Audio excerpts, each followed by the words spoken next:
to the ADNA Presents. This is Roy Samuelson, and today we have a very special guest, April Watts. She is an audio description narrator. She is also described by NPR as the warm hug of audio description, which we got to talk about that. Thanks for joining us, April. Oh, thanks for having me, Roy. This is awesome. Here we go. What do you love about audio description? I love that it tells a story, almost a separate story from what's occurring and what you can um hear in the movie, right? It's almost like it's a separate story. There's the audio story that you hear, but there's the visual story that's also being told. And the thing that I love about it is that it tells an additional story, if that makes sense. I've never heard that said before like that. That's great. Separate story, and it's so funny that that integration of that separate story in the audio story, as you said, makes the entire experience work for blind audiences. It does, absolutely, it does. So let's just dive into the warm hug comment because you were interviewed on an NPR story recently, and can you tell us about that? Yes, so NPR Money Matters, the podcast, they were having a Valentine's Day special where they talk about all of your favorite things. And one of the hosts of the NPR Money Matters podcast, he stumbled upon audio description during COVID, and he pretty much has binge watched audio description. Well, that ended up being his favorite thing for 2023 that he wanted to share for Valentine's Day. So what he did was he went to the ADNA website and started looking for shows that he liked. Blackish was one of his favorite shows. So he figured out who the audio description narrator was, which it just happened to be me. And then he binge watched every episode that I had done of Blackish, and then reached out to me and said, "We gotta talk about this because I absolutely love audio description." Wow. And is he a sighted person or a blind person? He is sighted, yes. But he says he will never watch a TV show or a movie any other way now than with audio description. He said it changed his life. It was transformative.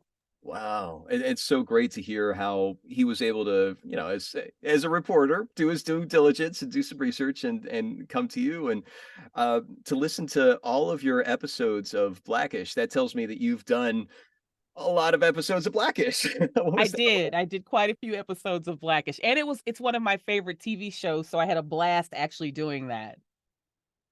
Is there something about comedy that's different for you as far as the audio description goes? I like to laugh.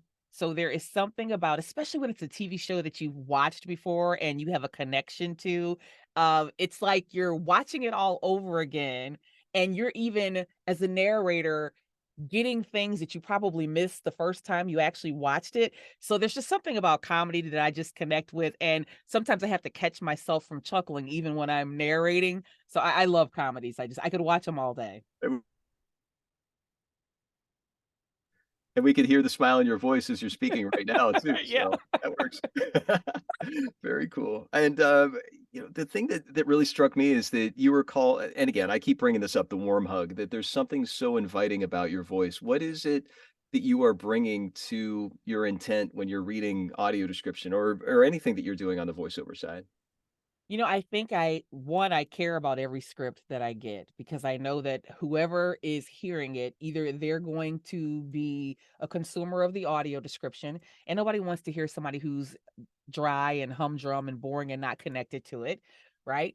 And if it's a commercial, somebody's going to be an end consumer that's possibly going to be purchasing something or a service. So you've got to be connected to that. And that has to come across, right? That you're connected to it, not just somebody who's reading a script. So I try to connect to whatever it is. Audio description can be fun. It doesn't have to be boring and dry. And a few of the patrons and consumers that I've talked to said they don't want boring and dry narration for AD. And you found that high wire act, that balance. That's something that we talk a lot about is the connection of our our work as voice talents to the content. And for you to say it so clearly, you care about the script, regardless of it being AD or other aspects of audio of other voiceover department areas. There we go. I got it out of my mouth. Yeah, This is you why I got it read out. There scripts. you go. I usually don't speak my own words. I speak somebody else's. How do you feel about the differences between, let's say, some of the other things that you've done in voiceover as opposed to audio description, maybe some similarities, some other differences? You've already brought out, the care that you bring to the script and the connection. Are there some differences, in what audio description is compared to other aspects of VO? I think with audio description, the older I get, I don't mind taking a back seat to things, right? I'll just be honest. And, as a person who is a retired investigator, you're always on the forefront. You're talking to people, you're in their face. As a person who trained on a national stage about security stuff, you're in the forefront. And in voiceover, a lot of times your character is in the forefront. If it's commercial, your voice may be carrying the commercial. I like an audio description that I'm a support to tell a story. Does that make a sense? Oh, Y we love talking about how we are supporting the story as voice talent. Yeah, I We're love right, we're that. supporting that, yeah. Well, how about that, as a retired investigator? I I'm gonna do a stretch here, April. Let me see if I can make this work. I don't know if it's gonna work or not. Uh, with investigation, your professionalism on that, I can only imagine. I'm only speculating what you do. I'd imagine that there's some types of detective work that you're doing within the scripts that you're given, that there's some investigation of how to bring that care to your audience, whether it's audio description or something else. Am I making a leap? No, you're not making a leap. That's actually very accurate. I approach a script like it's an investigation because so every investigation that I get or that I used to get as an investigator, there's a backstory. There's a reason why people do the things that they do. And if you can figure out what the backstory is, that is a way during the interview process when you're interviewing somebody to make a connection. And I'll tell you, I investigate everything from rape in the workplace to workplace violence to embezzlement. You'd be surprised, but that backstory and being able to figure that out is what allowed me to connect people, and you end up getting them to admit to things. But even bigger for me as an investigator, it wasn't just investigating people. There were people I was able to help. There were people that I got into therapy programs at work and we were able to salvage their career. So it's the same thing with voiceover. When I get a script, I don't just dive in, I take a look at it and think, okay, what story are they trying to tell? Who are they trying to tell the story to? Who am I in this story and what am I trying to convey? And so, yes, I go through this whole investigative process when I get a script to figure out where I need to go next. Oh, wow, that is great. And support has come up in both conversations, the investigation as well as the VO. So Yes, it's really great to hear. Where would you love to see audio description headed, knowing what you know now and knowing sky's the limit? I would like to see everything audio described, and I would like to see audio description be considered at the forefront when the movie is being filmed. I don't know if that's possible in my lifetime, perhaps it is, but can you imagine how great the audio description would be if we gave thought to that and had the script prepared as a part of that and those 2 oh my god, can you imagine? That's what I would like to see. Now, I may be grasping at straws, but that would be awesome if that would happen one day. It sounds like you're getting some chills there. I know, I am. That would be great if that could happen. Great. What is the thing that you find happening with audio description right now? Maybe along those lines. Can you pick up on trends, maybe stuff that you're seeing on social media, things that you've experienced talking with others that do this work? You know what I love now is that we are considering what the TV show or the movie is about and who it appeals to, and we're putting audio description narrators and writers in the positions to be able to narrate that relate to whatever that TV or show is. That's the connection. When I was talking to the guy from NPR, that's one of the things he talked about. He goes, "There was a connection you had to that show that perhaps somebody else wouldn't have, right?" As a show it's for everybody, but it's a show about an African American family. Well, as an African American female, there's a connection that I have to that, right? So I Yeah, love the fact that now in audio description, it doesn't matter what it's about. If it's a show that's about, if it's what was the movie? Crazy Rich Asians? Was that what it was? Ah, sure. what was the movie? Crazy Rich Asians? Is Yeah, that what it was? So if you have an Asian audio description narrator narrate that, there's a connection to that. So I love the fact that we're thinking about that now and considering all that, whereas we hadn't necessarily done that before. Partially because everybody didn't know what audio description is. I think a lot of production companies got into the mix once COVID happened, but I think now people are thinking about all of that, and I think that's great. Yeah, and the opportunities are there now because of the work that you've put in as a voice talent. So Yes. this is now opening up even more exposure for audiences to be able to experience that connection that you speak of. Yep. That's great. Oh, I love it. Representation does matter, doesn't it? It really does. It really Yeah. does. What is something that you feel like you'd love to share with our audience, knowing that we've got all kinds of listeners, whether it's audio description audiences themselves or other people that work in the industry? Anything else that we haven't talked about yet? As far as audio description is concerned, probably more the existence of audio description and that it's there and the different uses that you can use it for. Personally, I like I even have my husband watching audio description now, right? So share it with anybody that you know. Now, here's what's so funny with him. Now, as he watches a TV show or a movie, he goes, "Okay, how would you describe that?" he will, he will rewind and literally say, "Okay, how would you describe that?" And so I think what I would share with people is share with everybody that it's in existence. And I think the more people we get celebrating audio description, it is going to help us push it more out there, right? And I also would like to share that I think the for not without what is it? Not without us, nothing about us, nothing about us without us, right? Is that the slogan I'm thinking of? Nothing about us, Nothing about us without us, and there's a the updated slogan that is, "Nothing without us," you know? nothing It's without us. That Stephanie McCoy from Bold Blind Beauty has taken the "Nothing about us without us" and taken it to the next level. It's just because it's about us doesn't limit it, we should nothing without us. exactly. Go on. So what I would like to see, and I don't know how how we'd make this happen, but every production company that does audio description and that writes audio description to have someone who is blind or has low vision on their staff, even if it's as a freelancer to give you advice, because you can think you know what they want to hear and what they, want to absorb, but you don't know unless you have a dialogue. And so I think that having somebody on your staff, they may not necessarily be a narrator, perhaps they're not a writer, but at least as a person that you can bounce things off of. I think that would be so bringing more people who have low vision, or blind into the mix, I think is something that I would like to see, and that's something I would encourage all production companies to do.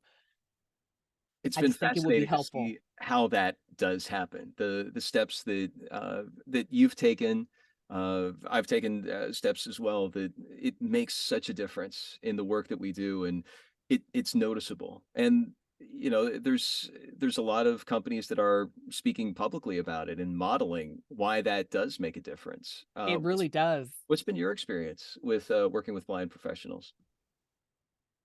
My experience and mine mainly has been on the side of live audio description.